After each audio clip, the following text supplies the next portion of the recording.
So let's start by looking at Qatar. Andrew, you've been following the political elements this week, the Cairo meeting of the foreign ministers, and also the presentation or speech given by Qatar's foreign minister in London yesterday. What has happened? What has changed this week? What is the most sort of the key things to tease out? If you're interested in doing business in the Gulf, what do we know now from yesterday's events? Yeah, it's been an interesting week. So this sort of is a month since the crisis started. It was on the 5th of June that the four countries you mentioned, they basically severed diplomatic ties, closed their borders and airspace to Qatar.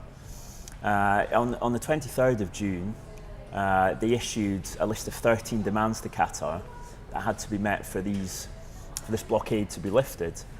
They were given 10 days, so that expired on the 3rd of July. They were then given an extra 48 hours.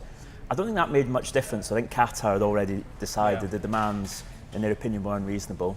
The 48-hour extension was interesting. I wondered at the time if that was because there was something going on in the background, some back-channel conversations that might suggest some movement, but it doesn't seem that happened. No, I mean, a lot of people thought that when they initially announced the extension, they thought maybe there were some talks. But then quite early on, there was a spokesperson said, they're unreasonable, so don't hold your breath. And they delivered their response to Kuwait.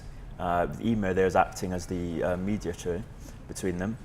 And yes, the foreign ministers from the four, Saudi, UAE, Egypt and Bahrain, met in Cairo yesterday. And they've just announced that Qatar's response, in their opinion, that lacked content and was negative. So it's going to go on for some time yet.